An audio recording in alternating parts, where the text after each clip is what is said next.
So today we are going to study our next topic of this session 5 of unit 2, okay, which is setting the layout of a blog. Okay, so we have started this blog session in the previous video. This is the second part of the fifth session. Okay, so now we are going to start with how we can set the layout of a blog. So as we all of you I want to tell you that there is no specific, or there is, as per rule, there is no specific layout of any blog. Okay, it means that you can design the layout of your blog as per your own choice. Okay, there is no specific rule for any specific layout. Okay, there is no such layout which you can term as a standard layout. So there is no such standard layout of any blog, but there is one basic layout which is being followed by most of the bloggers all over the world. Okay, there is one basic layout which we must follow. Okay, but it is not necessary, but though it is the most commonly followed layout, so we should study that. Okay, so a basic layout is shown in here also. Okay, what is there? The different parts of the layout you can see in the figure. First part is the header at the top. Okay, then is the main content, then the sidebar, okay, and then the footer. So these are the main four parts of a blog. The blog, every blog is structured basically in this way only, although every blogger has the freedom to choose the structure of his or her own blog. So as per your own choice, if you are a blogger, you can easily change or modify the structure as well as the content of your blog. Okay, you will see the basic layout here. So first of all, the first part of the structure is the header. Okay, what is the header? It is the area in the layout which contains the image at the top of your blog, usually a logo or your blog name.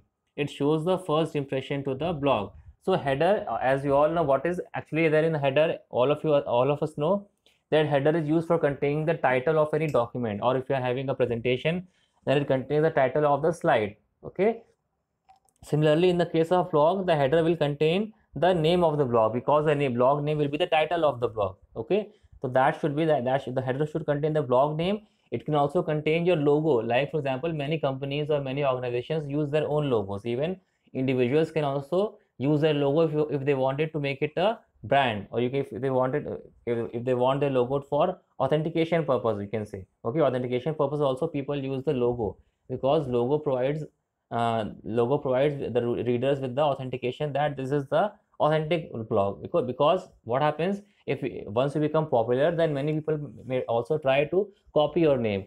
They may try to use your name, and they may try to create a duplicate blog and use it for their own benefit. Okay, but this is illegal, but many people still do that. So to avoid that, you can also have some logo on your blog also, so that people can recognize that this is the authentic, this is the actual and original blog which has been created by you. Okay, the second one, now header is by understood by everybody. It should be such, the header should be such that it shows the first impression to the blog. So it should be designed in such a way that people should get a good first impression of the blog from the header itself.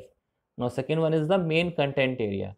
The main content area is the area where the main content, or whatever content you want to post, whatever information you want to convey, that is being posted in the main content area. Okay, it is the area where blog posts appear either by order of publishing or by relevance. Okay, you can decide if you want to publish by the order of publishing, then what will happen? The recent post will come at the top and the older post will come at the bottom. This is by default also. Okay, or you can also arrange it by reference relevance also. Okay, now down below, what is there? The down below portion is known as the footer portion. What is the footer? Footer is the complementary of the header. Header at the top, footer is at the bottom of the page. Okay, down below it is the contact pages. What is the footer used to contain? It is used for containing the links for the contact pages, privacy policies. Okay, privacy policies are there. Okay, because what is there? Every blog is governed by some privacy policies. Okay, so there will be some short link. There will the links for these policies will also be given in the footer itself. Apart from that, contact pages link can also be given in the footer. Like for example, if a person has read your blog and a person wants to contact you, so you can provide you with the link of your website or your personal website also, or of your address also. Okay, all these contact links can be given in the footer itself, so that any person who wants to contact you may visit that link and he can contact you. And other relevant links, relevant links means what?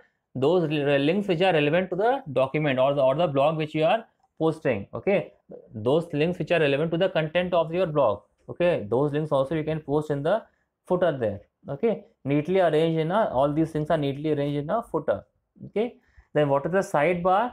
Sidebar will highlight some favorite entries and displays social profiles and call to actions. Okay, call to actions means what? If you want your users to perform some action, if you want your readers to perform some action after reading the blog, then for that we can define a call to action button. Okay, now sidebar has what? It has some favorite entries. Favorite entries means what? Those entries which are most read or they are most popular. Okay, it will contain these favorite entries and display social profiles also. Okay, social profiles of person who has created the blog, of the blogger, or any other person who has commented on that. Okay, it will be able to display those social profiles. Okay, it is a prompt on this control call to action button is a prompt on a website that tells the user to take some specified action. Okay, if you want a user to take some specified action, then for that you can use the call to action button or the prompt. Okay, a call to action is typically written as a command such as sign up or buy now, and generally takes the form of a button or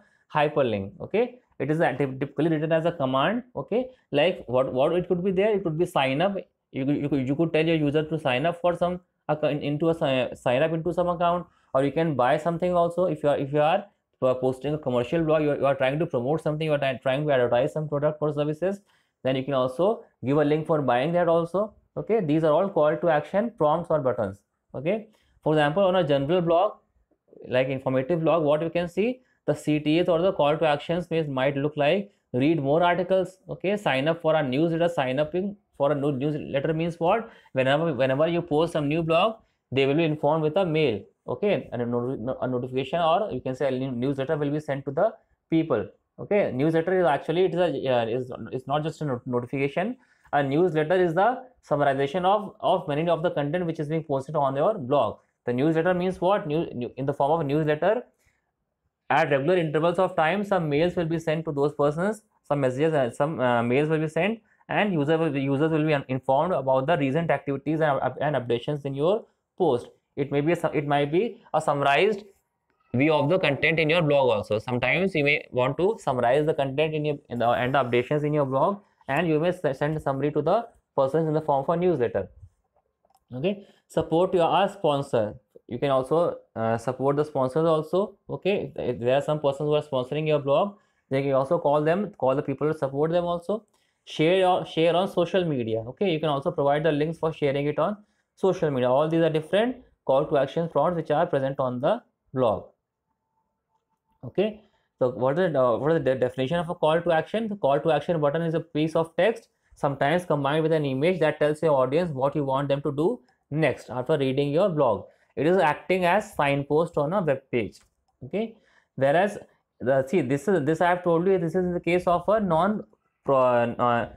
non-business blog. Okay, you can say it is a non-commercial blog. The CTAs are those which I have just discussed. But on an economic site or an e-commerce site, for business purpose, if the blog is for business purpose on a commerce site, then what will happen? It may be more commercially focused. Commercially focused means what? Focused on money matters, like adding to cart. Like if you have gone to if you write a blog about Amazon.com, about the products on Amazon.com or Flipkart.com. Okay, if you want to advertise any product by your blog, then what you can add? You can also add a link to add that product to the cart, because if your blog is linked to Amazon.com, then directly from after reading your blog, the user can add that item to his or her cart also. Okay, this is also possible by linking your blog to any e-commerce site. Okay, then checkout also, you can see checkout is done after the user has selected the items which he wants to purchase, and he can also check out also. Okay, then buy now also a link you can give. Okay, then add to wish list also, you can add some items which you want to buy to your wish list also. These are different items, these are different options are given in the e-commerce blogs, which are used for commercial or promotional purposes. Okay, now why blog? Now we have finished the structure of the basic structure or layout of a blog. Now we come on to the second topic, which is why blogging is so popular. Okay, why is it is very popular? Because of these factors. Okay, it is an open source platform and available for free. It is available for free students. Okay, you don't have to buy. Most of the blogging platforms are open source. Okay, it becomes a mainstream source of information. Okay, because the bloggers who write these blogs have a lot of information about the content which they are writing there. You can say that they are an expert of that field in which they are writing the blog, so whatever blogs they will write, they will, by reading those blogs, you will get a lot of information. Okay, so they are a mainstream source of information also. That is why they are becoming popular. Then through blogging, companies keep clients and customers up to date. So blogging company, through blogging, what happens, the companies may also want to keep their clients and customers up to date. Okay, up to date means what? They want to inform them about the recent updations, the recent facilities which they are offering, and recent products or services which they are offering. About all these products and services, they want to update their clients and customers by using the blogs. Okay, media files can also be uploaded easily and quickly by using the blogs. You can also upload the media files and you can share them also very easily, okay, and fastly also. It becomes a big source of information sharing between political parties. Okay, political parties also are there. Most of the blogs, many blogs written today are political also, which are used for conveying information about the political arena. By what is there in a political blog, the writer will be inclined towards some political party or some political, you can say any political, and even non-political parties also. Sometimes they write political blogs to support some political party. Okay, it's not necessary that a person who writes a political blog will be some political person only. He may be some journalist also. Okay, sometimes journalists also write political blogs for giving their opinion on some political issue. Okay, so whoever wants to write to convey some opinion or give some information on some political issue can also write some any political blog also. Okay, it becomes a big source of information sharing between political parties. Okay, political parties can also share information by conveying their ideas on a blog, on a political blog. Through a blog, visitors can comment and interact with you and your brand. Okay, through a blog, it is very easy for the visitors to comment and to interact with your brand also. Okay, for interaction they can post the comments, and for for commenting they can post the comment there, and for interaction they can also use the buttons, the call to action buttons, which we have discussed in the previous topic. Okay, now you can also earn money through blogging.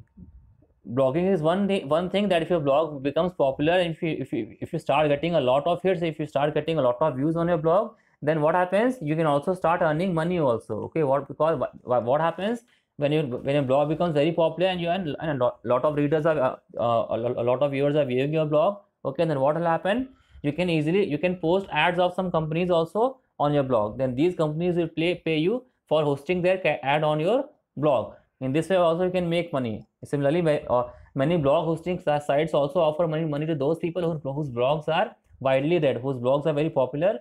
The web hosting companies which host the blog, the blog hosting companies also sometimes they provide money to the people whose blogs are being read very widely all over the world. Okay, so in these ways you can also earn some money also. Okay, now in the next video we will continue with the next topic, which is hosting a blog. Till then, thank you.